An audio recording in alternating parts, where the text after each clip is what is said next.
Hello, Freejord. I really appreciate you watching and commenting. Now, let's listen to the story. At Thanksgiving, my billionaire grandfather slammed his palm on the table and shouted my name so hard the room went dead silent. "Grace," he said, his voice cold and controlled. "Explain this, right now." I froze. My fork hovered in midair. The laughter, the clinking glasses, the fake warmth of family, everything vanished in an instant. Every face turned toward me. My parents, my aunt, my cousins. All waiting for me to confess to something I didn't even understand. I have no idea about it," I said, my voice barely louder than a breath. For a moment, no one moved. Then I saw it. My grandfather's expression didn't soften. It hardened. Not with anger, but with disappointment. The kind that tells you something much bigger is about to fall apart. Before anyone could speak, the front door opened. A man in a dark suit stepped inside, holding a briefcase. "I'm the family lawyer," he said calmly, "and this conversation can't wait." That was when I knew Thanksgiving was about to destroy everything I thought I knew about my family. The silence felt heavier than my grandfather's shout. No one rushed to defend me. No one laughed it off as a misunderstanding. No one said, "Dad, you must be confused." They just sat there. My mother's hand tightened around her wine glass. My father stared at the tablecloth as if the pattern suddenly required his full attention. Across from me, my aunt pressed her lips together. Her jaw locked so tight I could see the muscle twitch. That was when it hit me. They weren't shocked. They were scared. "Grandpa," I said carefully, forcing my voice to stay steady. "I really don't know what you're talking about. I've never owned anything expensive in my life." He didn't answer right away. He studied me the way he always had, quietly, intensely, like he was reading between every word I spoke. "Grace," he finally said, slower now. 3 years ago, I bought a property. I put it in your name. Not as a gift you could waste, but as protection. Something no one could ever take from you." My chest tightened. "That's impossible," I said. "I was living with roommates back then. I couldn't even afford my car repairs." "I know," he replied. That single sentence sent a chill through me. If he knew how broke I was, then how could this be true? I turned to my parents. "Mom? Dad? Please tell me what he's talking about." My mother smiled, but it didn't reach her eyes. "Sweetheart," she said softly, "this really isn't the right time. You're already overwhelmed." Overwhelmed. That word again. It was the same word she used when I asked why my credit applications kept getting rejected. The same one she used when I lost a job offer without explanation. The same one she used whenever I pushed too hard for answers. "I'm not overwhelmed," I said. "I'm confused." My father finally looked up. "Grace, it's Thanksgiving," he said. "We can talk about finances another day." Finances. That's when my grandfather leaned forward. "Finances?" he repeated. "Is that what you're calling it now?" His tone was calm, but I'd heard it before during board meetings, during negotiations that ended with entire companies folding. "You told me," he continued, looking directly at my parents, "that Grace was not emotionally stable enough to manage large assets. This is the stepding that minering zing and the steptis was help you." The air vanished from the room. I felt like I'd been slapped. "You said what?" I whispered. My mother sighed, as if I were the one being difficult. "We were worried about you. You've always been sensitive." Sensitive. I thought about the nights I cried alone, convinced my struggles were proof that something was wrong with me, that I just wasn't built like the rest of them. And suddenly, a terrifying thought surfaced.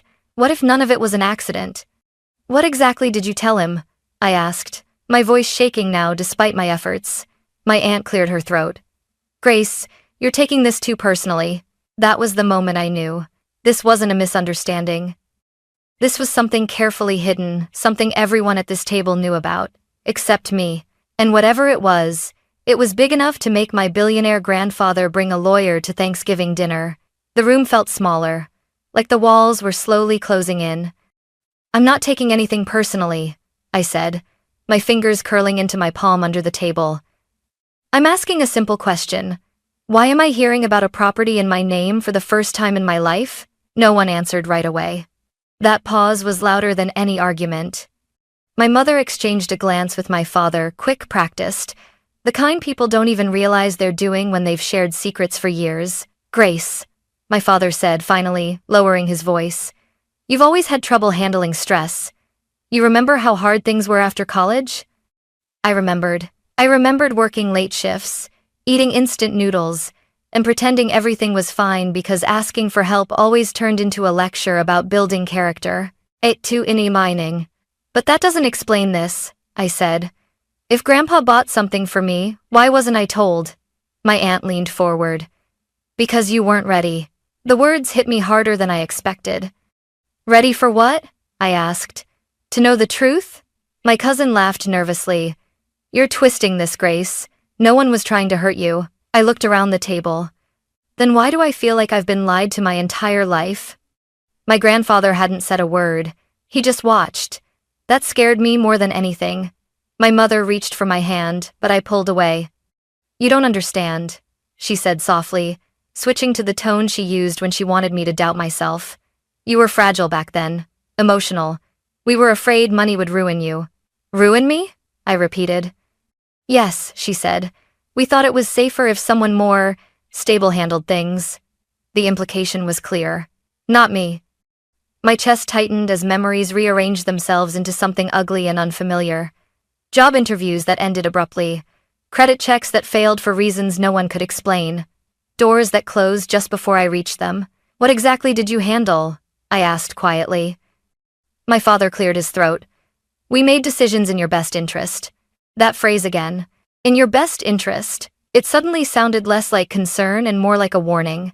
So, while I was struggling, I said, you were making decisions about my future without telling me? You should be grateful, my aunt snapped. Other people don't get that kind of protection. Protection. I almost laughed. Because nothing about my life had ever felt protected. My grandfather finally spoke. Grace, he said gently. Did you ever receive my letters? My heart skipped. Letters? I wrote to you every month, he said. I asked how the house was treating you. If you needed anything. The room went cold. I never got a single one, I said. My mother's face drained of color. My grandfather turned slowly toward my parents. Then someone, he said calmly, has been lying to both of us. No one argued. No one denied it. And in that moment, I understood something terrifying. This wasn't about one property. This was about years of control, quiet manipulation, and a version of my life that had been carefully edited without my consent. And we still hadn't opened the lawyer's briefcase. The lawyer hadn't said a word since he arrived. He stood near the doorway, calm, patient, as if he knew exactly how this would unfold, and was simply waiting for the right moment to step in. His briefcase rested at his feet, untouched, but somehow, it felt like the heaviest object in the room. My grandfather turned to him. Ethan, he said, his voice steady. Please. That was all it took. The lawyer stepped forward and placed the briefcase on the dining table, right between the half-eaten turkey and the untouched cranberry sauce. The soft click of the locks echoed louder than any shout. I'll keep this simple, Ethan said, because what's inside is not. He opened the case and removed a stack of documents, carefully arranged, color-coded, precise. This wasn't a conversation, it was an investigation. 3 years ago, he began, Mr. Richard Collins purchased a lakeside property valued at just under $3 million. I'm Sedchen. My breath caught. Purchased, he continued. In the name of Grace Collins. Every muscle in my body went rigid. That's not possible, my father said immediately. Grace would remember signing something like that. Ethan nodded. You're absolutely right. He slid one document toward me. Miss Collins, he said, does this signature belong to you? I leaned forward, my hands trembling as I looked down. It was my name, but it wasn't my handwriting. No, I said quietly. I've never signed this. My mother laughed softly, the sound thin and forced. This is ridiculous. Grace forgets things all the time. I looked at her, really looked at her. You taught me how to sign my name, I said. You know that isn't mine. The table went silent again. Ethan continued as if no one had spoken. 6 months ago, ownership of that property was transferred to another family member for the amount of $1. $1. My aunt's chair scraped loudly as she shifted. That transfer, Ethan added, was filed using documentation printed less than a year ago. My grandfather's eyes narrowed. Explain. Most modern printers embed identification codes, Ethan said calmly. They record the date and time of printing. This document was created 6 months ago. My father stood up abruptly. This is insane. You're accusing us of crimes over paperwork errors. Sit down, my grandfather said, his voice dangerously quiet. My father sat. Ethan turned another page. In addition, he said, funds intended to support Grace's early loan payments were redirected. I felt dizzy. Redirected? Where? To a private account, Ethan replied, under a family member's name. I knows of it tune. And thatnid. My mother's hand flew to her mouth. That's not what it looks like, she said quickly. We were managing things temporarily. Temporarily? I asked. For 3 years? My voice cracked. I thought about all the nights I lay awake, calculating bills, wondering how everyone else seemed to move forward while I stayed stuck in place. You told me to be patient, I said to my parents. You told me struggling would make me stronger. No one met my eyes. Ethan closed the folder and looked directly at my grandfather. This is no longer a family matter, he said. It's a legal one. My grandfather nodded slowly, and in that moment I realized something I should have understood years ago. My family hadn't underestimated me. They had deliberately kept me powerless, and now, for the first time, the truth was no longer something they could talk their way around. It was written in ink, and we were only at the beginning. For a long moment, no one spoke.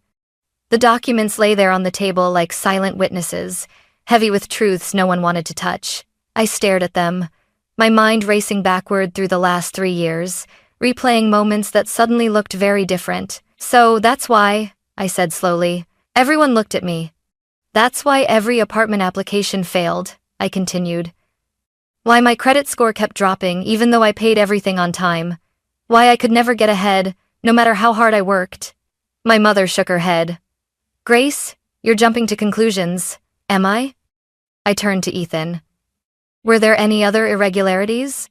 He hesitated for just a second, long enough to tell me the answer wouldn't be easy. Yes, he said. There were communications sent to multiple financial institutions and employers. My heart pounded. Communications. From who? From this household, he replied calmly. Emails expressing concern about your emotional stability and long-term reliability. The room erupted. That's a lie, my father shouted. We would never sabotage our own daughter. I laughed, a sharp, hollow sound that surprised even me. You already did, I said. You just called it protection. My aunt stood up. This has gone too far. Grace has always been dramatic. Everyone knows that. I turned toward her. Did you know I cried in my car after every rejection letter? That I thought something was fundamentally wrong with me? She didn't answer, because the answer didn't matter. What mattered was that no one had stopped it. My grandfather closed his eyes, his face drawn tight with something that looked like regret. You told me, he said quietly, that Grace was unstable, that she needed supervision. My mother's voice broke. We were afraid. Afraid of what? I asked. She looked at me, then really looked at me, and for the first time, her expression wasn't controlling or dismissive. It was calculating. That if you became independent, she said carefully, you wouldn't need us anymore. The words landed like a final piece snapping into place. It wasn't about my safety. It was about leverage. So you kept me small, I said. You made sure I stayed dependent. My father slammed his hand on the table. We're still your parents. Yes, I replied. And parents are supposed to protect their children, not trap them. Ethan spoke again, his tone even professional. There's one more thing, he said. The property in question was not vacant. My stomach dropped. Who's living there? Ethan glanced at my aunt. A relative by marriage, he said. They've been residing there under the belief that the property was lawfully transferred. The room spun. So not only was something stolen from me, I said, my voice trembling now. It was being used. While I was barely getting by. My grandfather stood up slowly. This ends tonight, he said. The authority in his voice silenced everyone. I will not allow another minute of this deception. My parents began speaking at once, apologies, excuses, overlapping justifications, but he raised one hand. No, he said. You've spoken enough. I felt tears burn behind my eyes, not from weakness but from clarity. All those years I thought I was failing. I wasn't. I was being managed, controlled. And now, for the first time, the people who had written my story without my consent were losing the pen, and I knew deep down that whatever came next would change every relationship at this table forever. My hands were shaking. Not because I was afraid anymore, but because something inside me had finally snapped into place. "Wait," I said. My voice wasn't loud, but it cut through the chaos better than a shout. Everyone turned toward me. For most of my life, this was the part where I stayed quiet, where I let older voices decide what was best, where I swallowed my questions and told myself that peace was more important than truth. "Not tonight. I need to say something," I continued. "And for once, I need all of you to listen." My father opened his mouth. My grandfather raised a hand, stopping him. "Go on, Grace," he said. I took a breath. "I spent years believing I was weak," I said slowly. "That I couldn't handle responsibility, that I was too emotional, too sensitive, too unstable." I looked directly at my mother. "You made sure I believed that." She shook her head, tears spilling over. "Grace, you're twisting." "No," I said firmly. "I'm remembering." The room went silent again. I remember asking why my job offers disappeared. I remember asking why my credit kept failing. I remember you telling me I just needed to try harder. I turned to my father, and I remember you saying that independence wasn't everything, that family should take care of me. My voice rose, not in anger but in disbelief. "Do you know what that did to me?" I asked. "It taught me to doubt every instinct I had." My aunt stood abruptly. "This is emotional manipulation," she snapped. "You're trying to make us the villains." I laughed softly. "No," I said. "I'm just finally telling the story without your edits." Ethan stepped forward again, his voice calm but unyielding. "There's something else the family should know," he said. My heart pounded. "What is it?" "The redirected funds," he explained. "They weren't occasional. They were systematic. Monthly. Automatic." My mother let out a sob. "You used my name," I said slowly, "to control money meant for my future." My father slammed his fist against the table. "Enough! You're acting like criminals are sitting here." Ethan didn't flinch. "Forgery," he said. "Financial misrepresentation. Interference with employment opportunities." Each word landed like a verdict. "These are not misunderstandings," he continued. "They are documented actions." I felt something unexpected then. Relief. Because for the first time, I wasn't trying to convince anyone of my reality. The facts were doing it for me. My grandfather stood. "I trusted you," he said quietly to my parents. "I trusted you with her." They both looked at the floor. "You told me Grace needed guidance," he continued. "But what you really wanted was control." My mother fell to her knees beside her chair. "We were afraid," she whispered. "Afraid of losing our place in the family." I looked down at her. "You didn't protect me," I said. "You protected your power." The words felt final. Ethan closed his folder. "At this point," he said, "we have more than enough to proceed legally." The room erupted again, pleading, bargaining, frantic promises. But I didn't hear them. Because something else was happening. I was standing straight. My shoulders weren't hunched anymore. My voice didn't tremble. For the first time in my life, I wasn't asking for permission to exist. I turned to my grandfather. "Whatever you decide," I said. "I just want one thing." He looked at me gently. "What's that, Grace?" "The truth," I said. "Out in the open. No more silence." He nodded once. "That ends tonight." And in that moment, I knew. No matter what happened next, they would never be able to make me small again. The room didn't explode after that. It collapsed. Not with shouting or chaos, but with a heavy, suffocating quiet that pressed against my ears. The kind of silence that follows when there's nothing left to deny. Ethan straightened the documents on the table. "From this point forward," he said calmly, "everything will proceed through legal channels." My father swallowed hard. "You don't need to do this," he said, his voice low. "We can fix it." Quietly, quietly. The same word that had buried the truth for years. "No," Ethan replied. "That option no longer exists." He turned toward my grandfather. "Mr. Collins, if you approve, we'll file for immediate asset recovery and initiate a full financial audit." My grandfather nodded without hesitation. "Do it," he said. My mother reached for him. "Richard, please.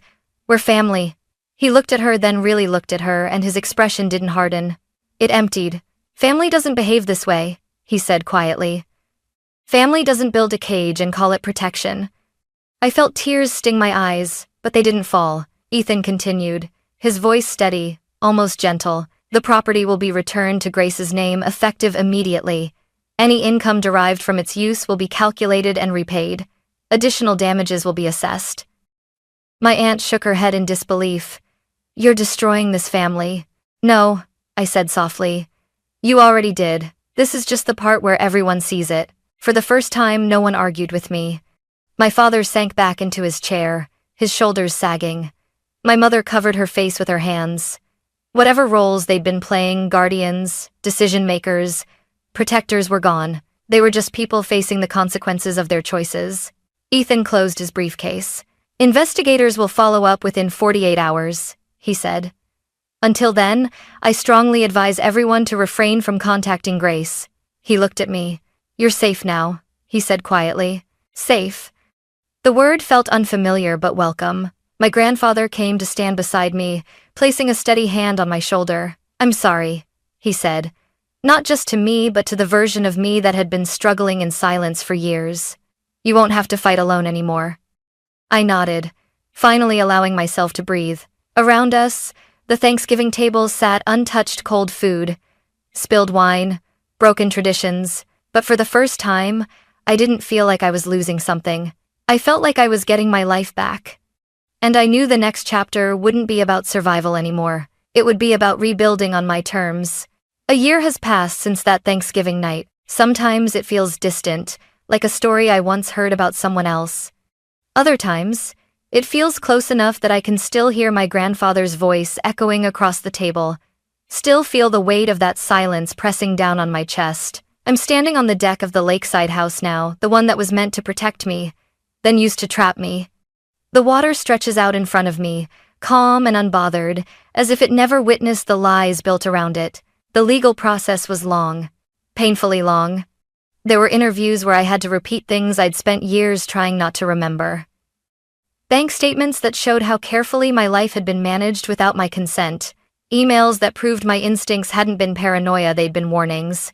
Some days, I left meetings feeling empowered. Other days, I sat in my car afterward, gripping the steering wheel, wondering how people who claimed to love me could have been so methodical in keeping me small. But I kept going. Because for the first time, no one was telling me to stop asking questions. The house was officially returned to me within months. Every document came with an explanation. Every decision required my approval. No one spoke for me anymore. That alone changed everything. The funds that had been taken were restored, along with compensation ordered through the settlement. I paid off my student loans in full. When I saw the balance reach zero, I didn't celebrate. I just sat there, staring at the screen, realizing how much fear had shaped my choices for so long. Fear of failing, fear of needing help, fear that maybe they were right about me. It took time to unlearn that. I didn't rush into a new life. I rebuilt it slowly.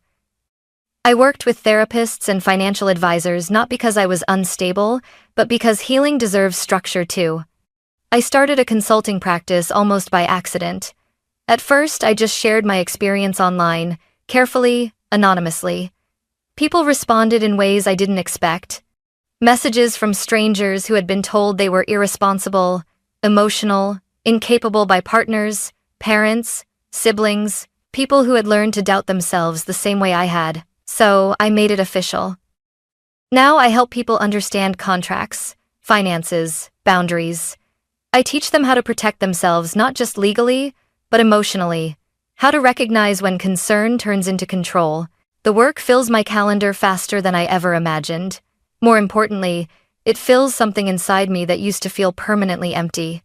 My grandfather visits often. We've rebuilt our relationship carefully, honestly. There are things we don't talk about yet, and that's okay. Trust doesn't come back all at once. One evening, as we watched the sun disappear behind the lake, he said something that finally let me forgive myself. You weren't weak, he said. You were isolated. There's a difference. I think about that often. Because for so long, I believed my struggle was a personal failure. Now I understand it was a system designed to keep me dependent, and I survived it. This house no longer feels like evidence in a case or a symbol of betrayal. It feels quiet, safe, mine. For the first time in my life, I'm not bracing for the next loss. I'm planning. And that might be the greatest freedom of all. Thanksgiving doesn't feel the same anymore.